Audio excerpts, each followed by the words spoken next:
ठीक है आलोक जी, बाकी चीजें आपकी एक तरफ हैं, लेकिन भारत रत्न पर राजनीति वाली बात थोड़ी सी, खुद को किसने किसने दिया है भारत रत्न वो भी देश ने देखा ही है, लेकिन देश ने मीडिया के साथियों को तो कुछ भी नहीं लगेगा।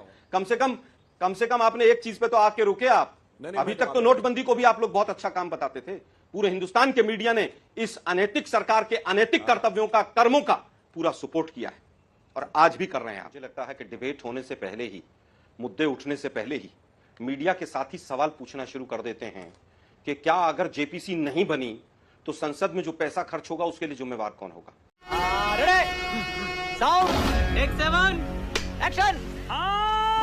आलोक जी, आप लोग कह रहे हैं कि वहां गठबंधन में सब ठीक नहीं है, सुधांशु जी कह रहे हैं कि प्रतिस्पर्धा आपके आपस के दलों में भी है, और ये समझाइए कि ये एनडीए की का प्रेरोगेटिव नहीं है कि वो तय करे कि टीडीपी को, जेडीयू को या बीजेपी का ही कोई व्यक्ति हो जिसे स्पीकर के इस पद के लिए वो उतारना चाहे मैदान में। ये कांग्रेस पार्टी या विपक्ष अपनी तरफ से क्यों थोपना चाह रही है कि नहीं टीडीपी का बनाइए या जेडीयू का बनाइए?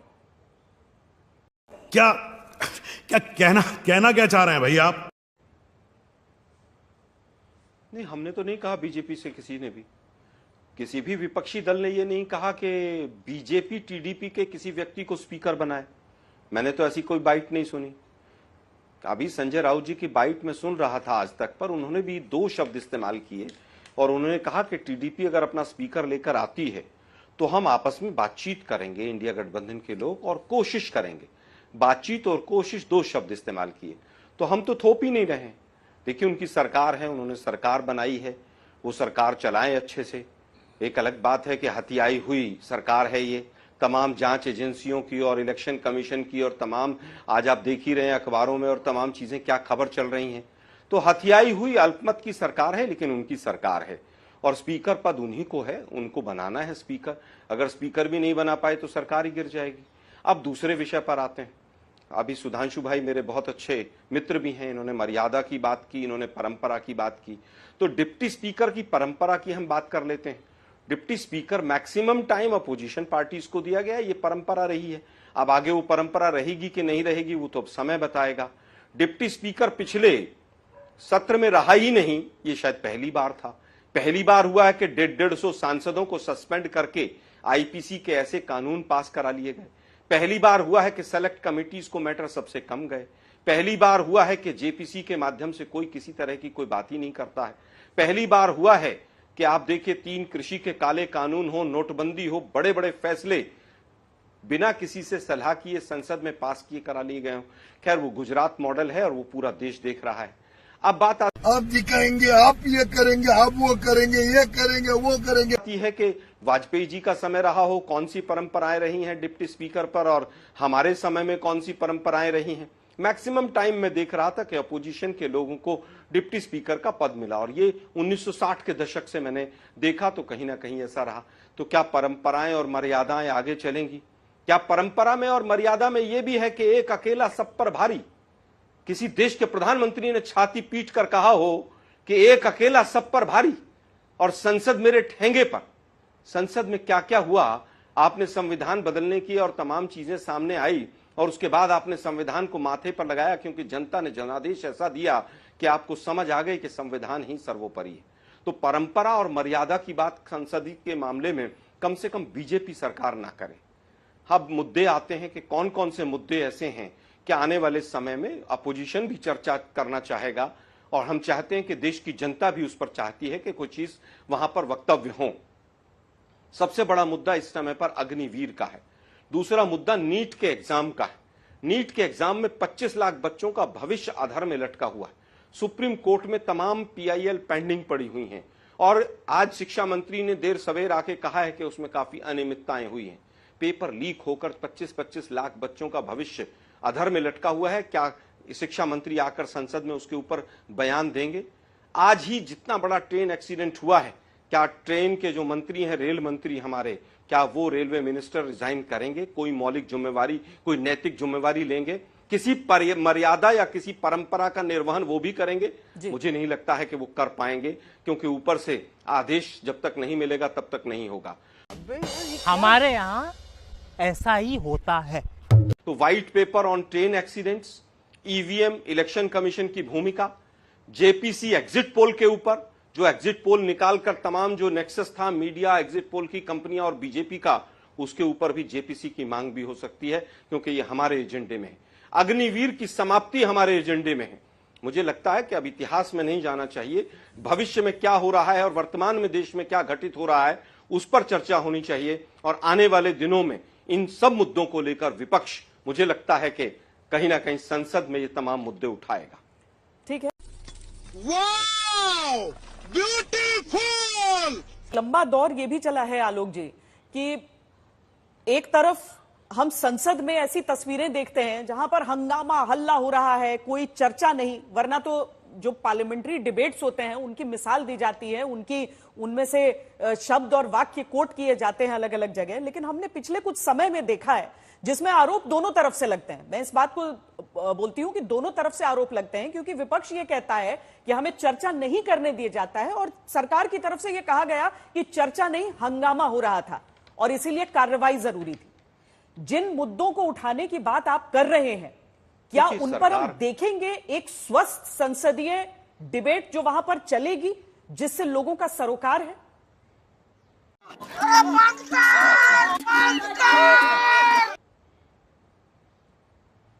देखिए, मुझे लगता है कि डिबेट होने से पहले ही, मुद्दे उठने से पहले ही मीडिया के साथ ही सवाल पूछना शुरू कर देते हैं कि क्या अगर जेपीसी नहीं बनी तो संसद में जो पैसा खर्च होगा उसके लिए जिम्मेवार कौन होगा।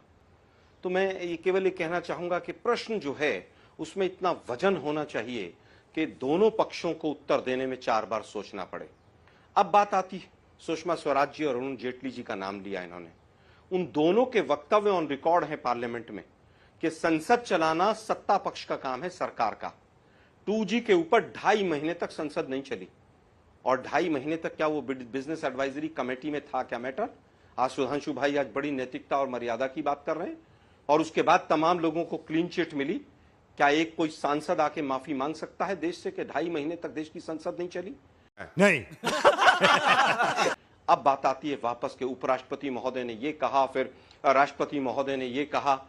जब स्पीकर और उपराष्ट्रपति महोदय के ऊपर तमाम प्रश्न चिन्ह लगे कि किस तरह से वो हाउस को चला रहे हैं, किसको कितना समय दे रहे हैं, और खुल्लम खुल्ला उन चीजों का उल्लंघन हो, तो मर्यादा की बात नहीं की जा सकती है।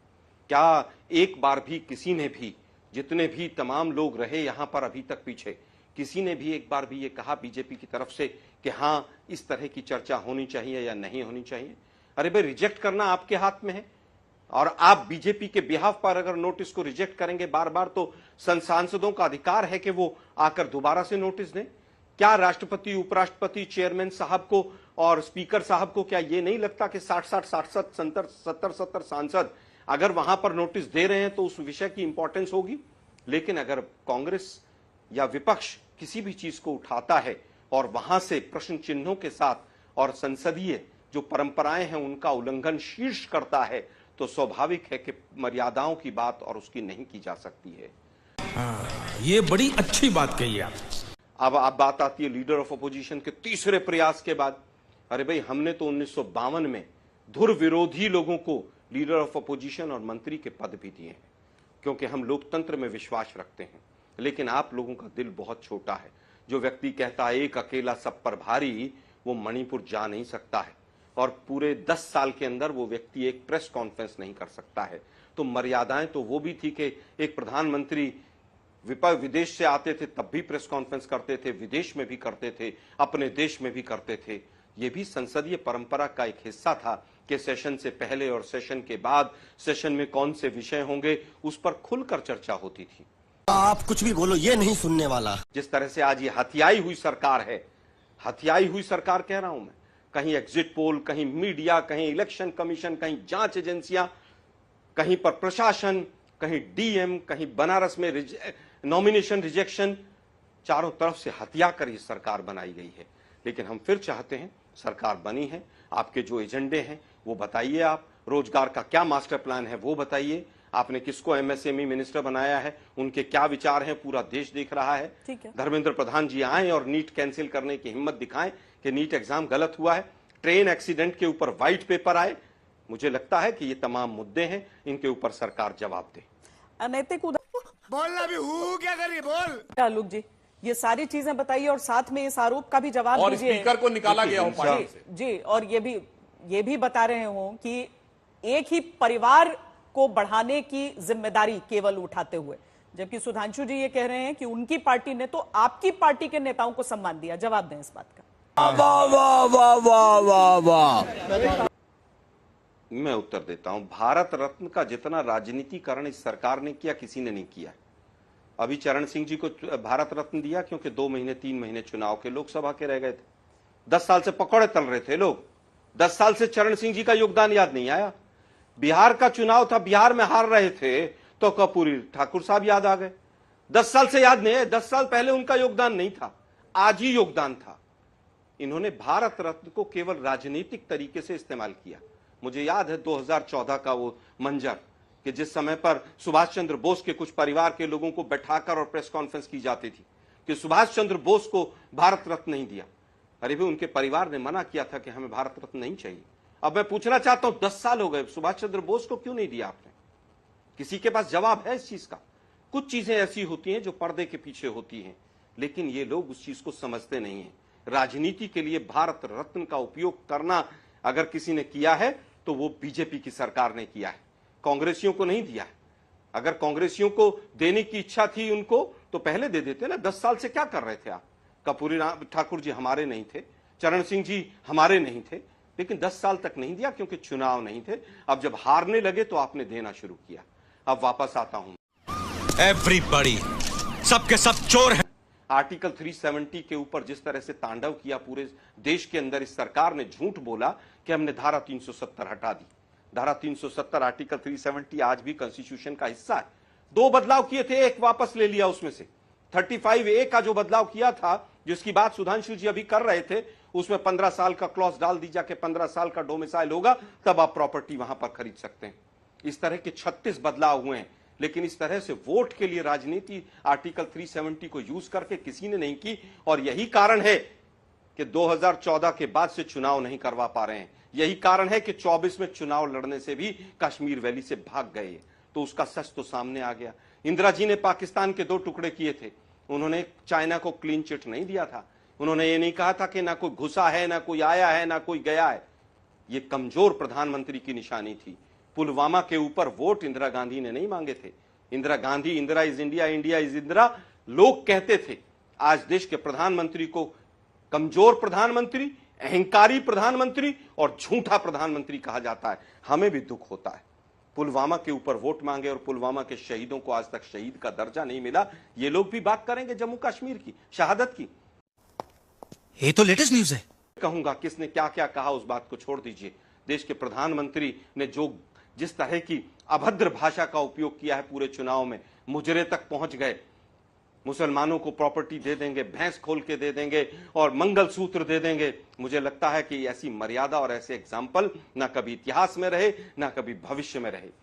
मुझे लगता है कि जिस तरह से आज भी देश के प्रधानमंत्री को सहृदय के साथ जो मुद्दे हैं, मूल मुद्दे, खासतौर पर युवाओं के मुद्दे, उनका कद बढ़ेगा अगर वो आए और कहें कि अग्निवीर कल से समाप्त, वो आए और कहें कि नीट का एग्जाम खत्म और नीट के ऊपर दोबारा से हम इसके ऊपर एग्जाम कराएंगे। लेकिन दिक्कत यह है कि आरएसएस के तमाम लोग इस नीट के एग्जाम से जुड़े हुए हैं, वो हिम्मत नहीं कर पाएंगे।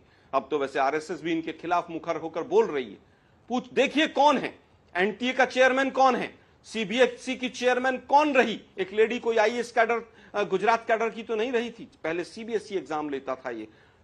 क्या तमाम जांच एजेंसियां जांच करेंगी?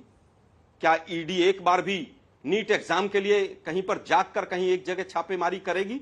40-50 लोग तो सुना बिहार में अरेस्ट हुए पड़े हैं। वो कह रहे हैं 30-30, 32-32 लाख रुपए में हमने पेपर खरीदा है। यूपीएससी का चेयरमैन कौन बना है? एसएससी का चेयरमैन कौन बना है? क्या उसके तार भारतीय जनता पार्टी, आरएसएस या गुजरात से तो नहीं जुड़े हुए? पिछले 10 साल का पूरा खाका आप निकाल कर देख लीजिए। देश के प्रधानमंत्री हैं आप, हिम्मत कीजिए। आप तो कहते हैं मैं 56 इंच का हूं, वैसे है नहीं आप, सीना आपका।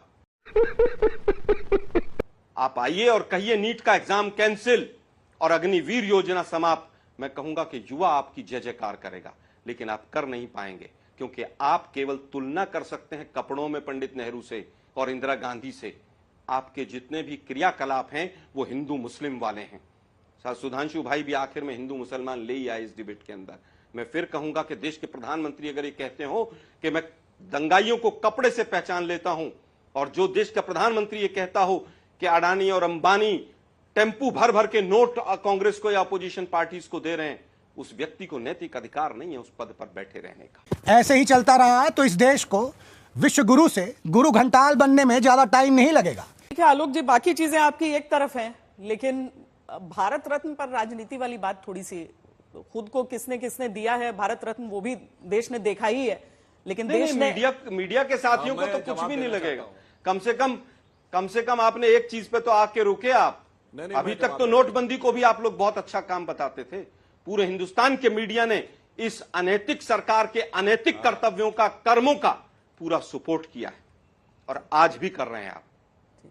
तुम चुल्लू भर पानी में जाके डूब के मर जाओ,